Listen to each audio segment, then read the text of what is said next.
मिसाल है। लश्कर यजीद की जनाब मौला हुसैन ने मानी जनाब हुद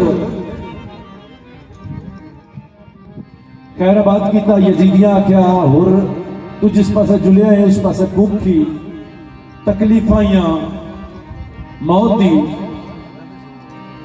ताड़ा एक फैसला सा कि कुछ मुनासिब नहीं लगा। जनाब हुद फरमाया तुसाले पास आकर जिंदगी है बादशाहती लेकिन एक चीज की कमी है मौला हुसैन कोई नहीं थे। जनाबे हुर तारफ पेश करने मौला हुसैन पाक ना यजीदियां के रसूल नाना बाबा अली